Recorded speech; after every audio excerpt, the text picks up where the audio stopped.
Hey everybody, it's me, Rick Acosta, the Dodger Card Collector, coming to you with another video. Today is Sunday, January the 9th. Or is it January the 8th? Oh, it's January 8th. Sorry about that. Uh, what am it's been a heck of a week. I was hoping to make my video earlier this week, but first week back from work, really busy.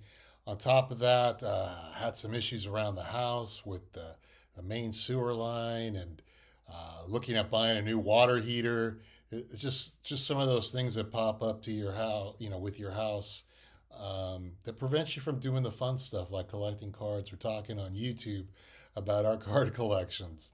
But luckily, that's all behind me. Everything's straightened out. So, ready to get going. It's been a slow week for me hobby wise. I haven't been doing much with my big sets, my 1957 or my 1957 tops or 1941 play ball. I haven't bought any vintage. Surprisingly, I've been working on my junk wax Dodgers from 1985 to 1999. Picked up 300 cards in the past week. Still waiting for a shipment of about 200 to arrive. The fun thing when doing junk wax is, you just go on sports lots and you find all the cards you need for 20 cents. So it's nice to only have to spend like $40 on cards and you get like 300 cards in the mail as opposed to when you're buying vintage. Sports wise, I'm currently in the middle of watching the Patriots and the Bills, and it looks like the Bills are gonna take that game. It's a big win for them after the emotional Monday night game. Glad to see everything looks like it's turning the corner, and very curious to see how the AFC playoffs and the NFC playoffs turn out. Tomorrow night's the big college football championship game here in Los Angeles at SoFi. I was offered pre-sale tickets for that months ago from the Rams. The prices were so high. It was practically Super Bowl level. I chose not to purchase them, but I wish I'd gone. It's going to be a great game tomorrow between Georgia and TCU. So looking forward to seeing that. So what am I going to show today?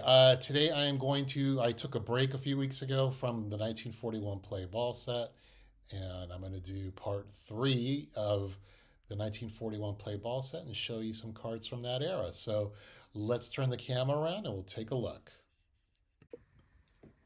All right, it looks like the Patriots have just scored a touchdown, so that game's not over yet.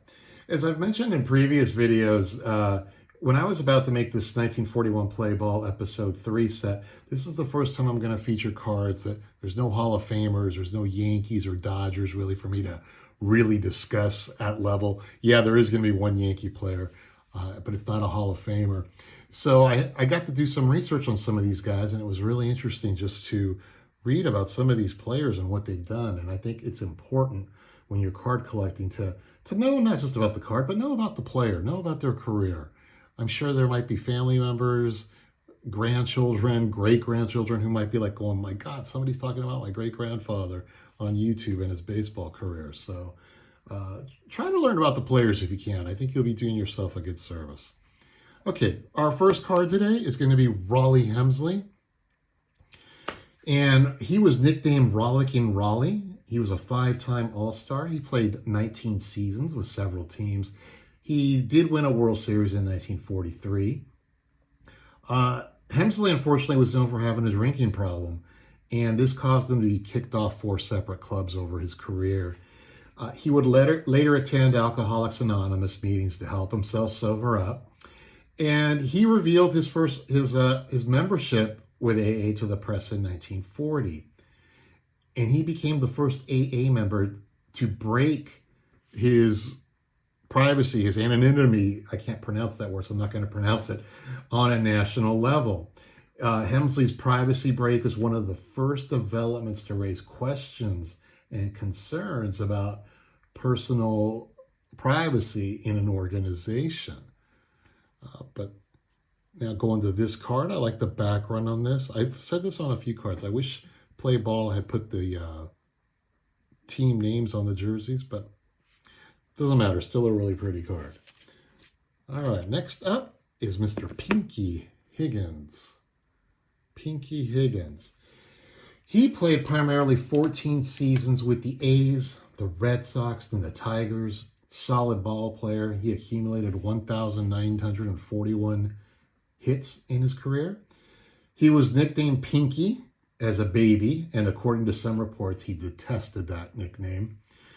He signed some autographs as Frank Higgins, but was predominantly known as Mike, especially later in his career. After his playing career, he became the manager of the Boston Red Sox from 1955 to 1959. He was let go midway through the 59 season, but was brought back late in the 1960 season to manage until the end of the 1962 season. And he is now known as the third winningest pitcher in Red Sox history.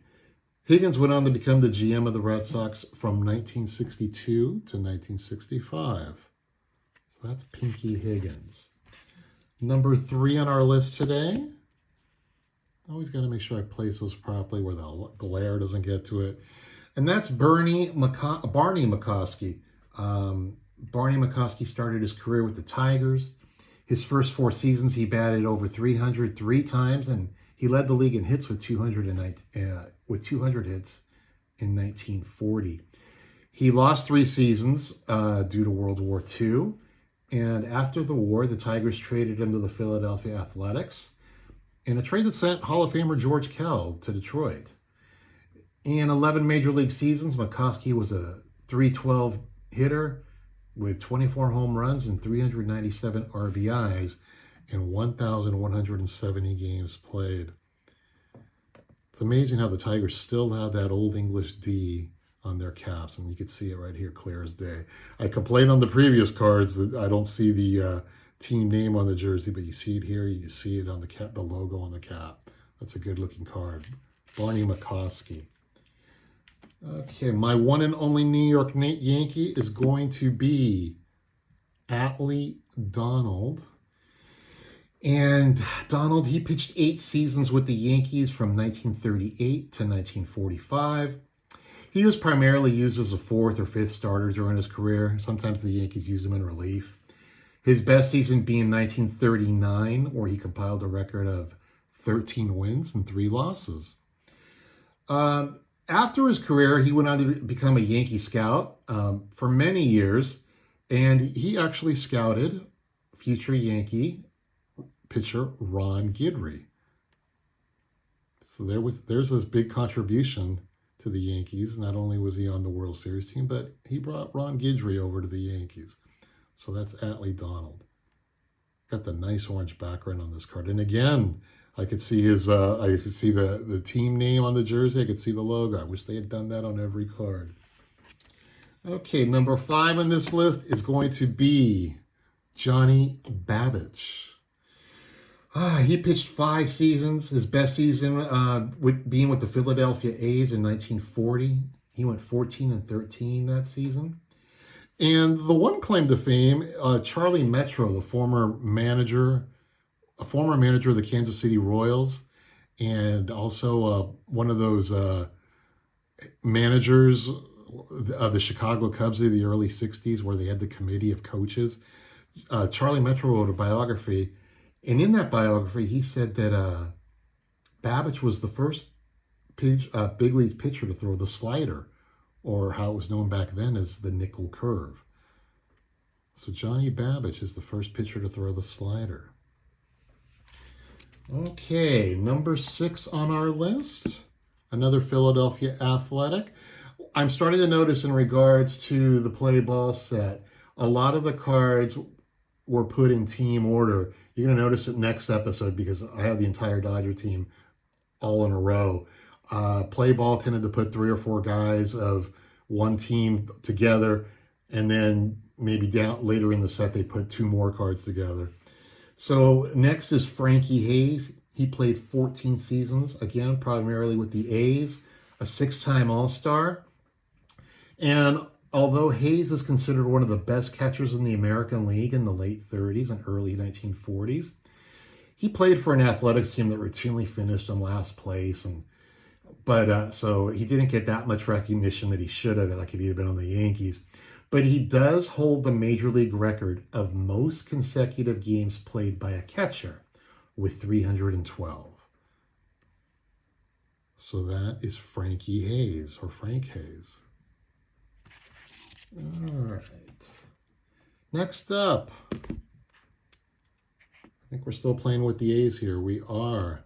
That's going to be Wally Moses. Moses played 17 seasons with the A's, the White Sox, and the Red Sox. A two-time All-Star that finished his career with 2,138 hits.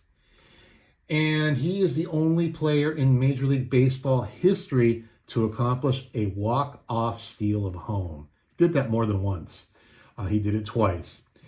And the other interesting fact about Wally Moses from an athletics perspective was that Moses was the last 20th century athletics player with a 200-hit season. He had 208 hits in 1937. 65 years later, Miguel Tejada collected 204 hits in the 2002 season.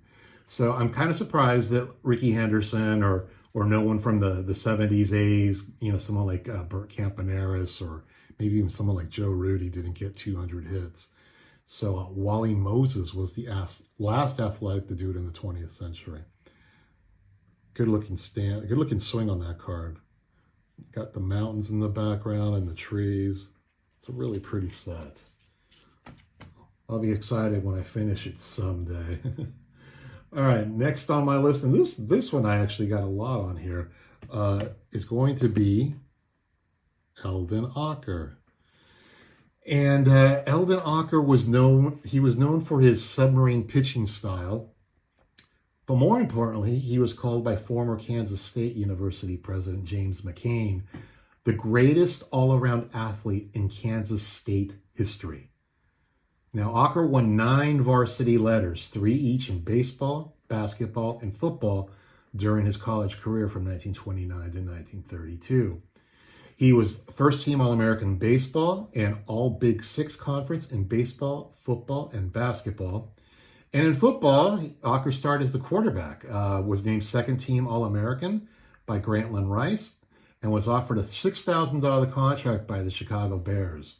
The Bears actually sent Bronco Nagurski to Manhattan to try to convince him to join the team. Ocker turned down the Bears, however, to pitch for the Tigers, where he pitched for 10 seasons. His best season being 1935, when he finished with an 18-7 record.